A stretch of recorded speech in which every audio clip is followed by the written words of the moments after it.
Okay, so this week it's freely receive, freely give.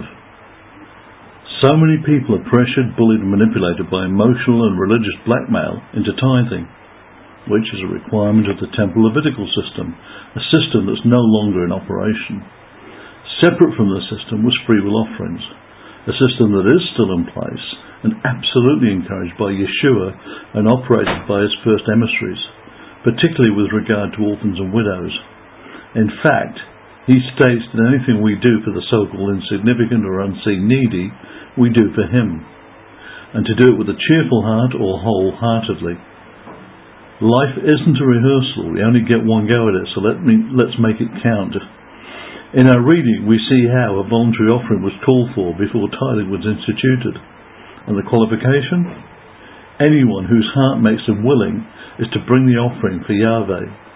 It's like a multi-billionaire who distributes his entire fortune to people with only one condition, that when he sees a need and asks them, that they give a small portion of his gift back to that need.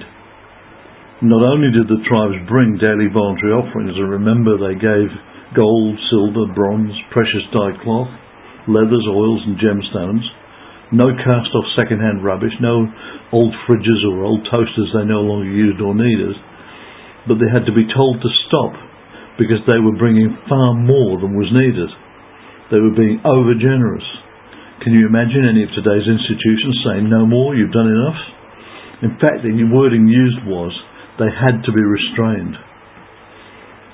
Certainly, tithing is grossly misinterpreted, and strangely enough, it seems to be one of the few Tanakh principles to have made it into today's not under the law brigade, who have the audacity to claim that they've replaced the Levitical priesthood and as such require the 10% given to Yahweh as they put enormous pressure on the flock whom they claim to care for and yet shear the fleece off their backs. So what is the kingdom principle that we follow, that was taught and practiced extensively by Yeshua? Generosity. We don't keep Torah principles as a way to become believers, but because we are believers. We don't give to gain favour with Abba, but because we love him and want to be generous just like him. Yeshua said it's better to give than receive, and constantly proved it with his daily lifestyle and his ultimate sacrifice on our behalf, just the same as we do it for those that we ourselves love. We're not in relationships for what we can get out of them, but because of what we can put into them, a formula for a very healthy reciprocal relationship. Matityahu is not about our evil eye being a window to some dark spiritual condition, but about being generous or stingy. And that's why he says, where your treasure is, your heart will be as well. Withholding from Abba leads to poverty, both physical and spiritual, as we read in last week in Revelation, that they were not rich but wretched, pitiable, poor, blind and naked. Our kingdom account is in heaven, and the riches that we generate are not measured in cash. So freely receive, freely give is the principle. But how does it work on a daily basis in our lives? Simple. The more freely you give, the more freely you will receive. Remember that 10% is a minimum first fruits, a starting point. Withholding, hoarding and hanging on to stuff will cut supply to a minimum. If I held up a cheque for $1 million in one hand and my Torah in the other, which would you choose? Which is more valuable? Both are simply pieces of paper with writing on them. Both offer a change of lifestyle, freedom from poverty, one physical, one spiritual. Which is more precious to you? What if today Abba asked you to give away all that you owned and followed him? Just hand over a cheque that will clean out your entire bank account, nest egg, investments, rainy day money, everything. Would you obey him? Would you trust him to take care of you? This is the reality for us as believers. Rubber hitting the road reality. Obedience rather than sacrifice. So ask him to give you an eye test today to find out how generous or how stingy your eye is. Don't we expect him to meet all of our needs, no matter how big they are? But do we realise that it's a reciprocal deal? We are the other half of this covenant. a partnership based on mutual respect and trust. So does he need any of our material possessions? No.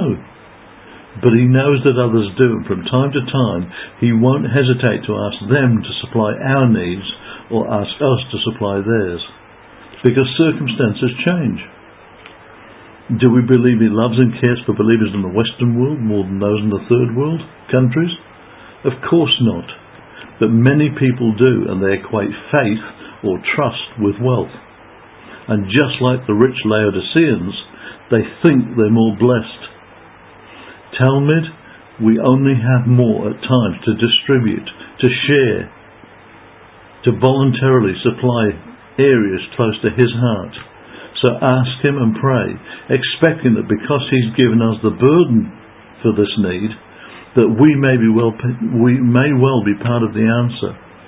Not out of our surplus, like the pious and religious, who are into the charity mentality, which makes them feel even more superior and eases their seared conscience, but out of our basic substance, our day-to-day supply, just like the widow who had no breadwinner in the house to take care of her.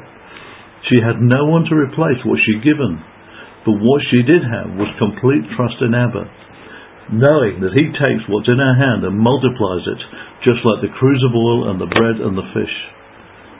New Zealand has a deserved worldwide reputation for generosity, and recent worldwide disasters and even our current Christchurch needs prove it.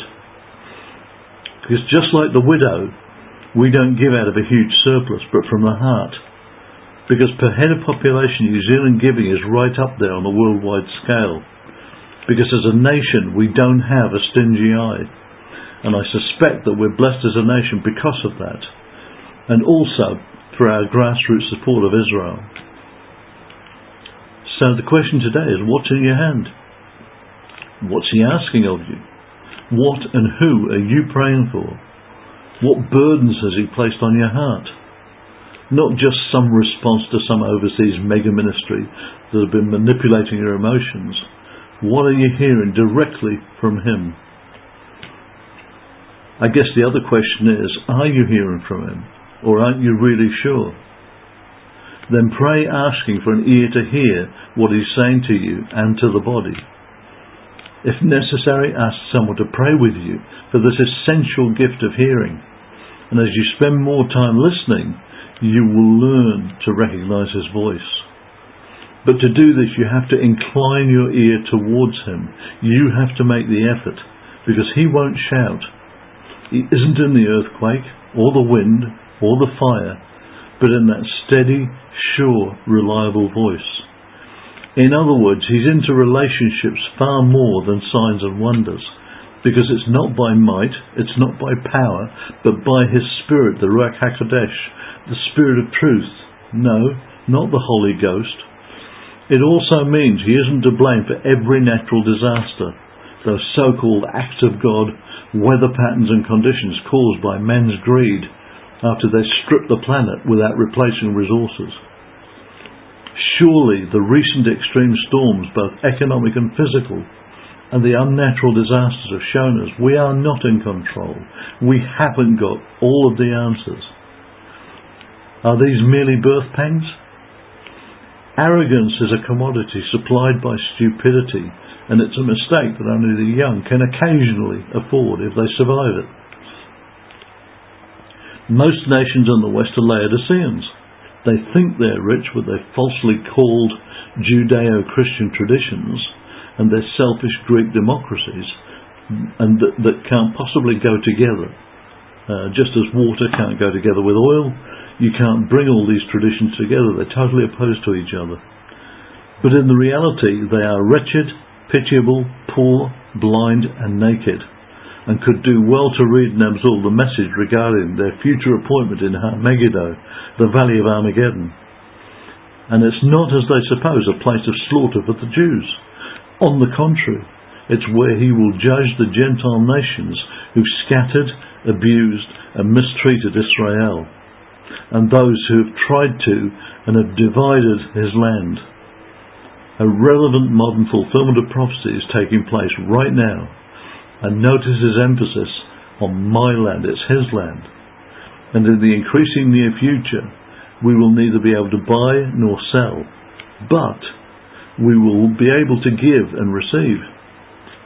So we better prepare now for this time, but only as he directs, when he directs, and where he directs. We definitely need super enhanced hearing to get it right, and also complete unity and coordination of this Jewish-Gentile single body, which is united by one heart and soul. As a community, a Kehilad, that has all things in common and can claim nothing for ourselves, but share everything that we have, so that none have too little and none have too much. Just the same thing that happened when they were collecting manna in the wilderness.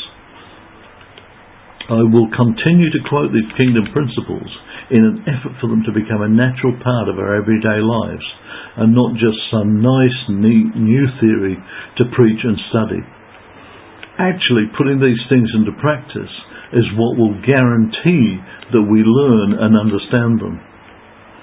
So, is today an appeal for finances? No, absolutely not. I'm simply asking everyone to pray, listen, and act, to be fully committed to being obedient, to be that integral part of Yahweh's supply chain that distributes to the body and builds it up in love. So Shalom, Hepzibah, my delight is in her. Zion, my bride, Shalom.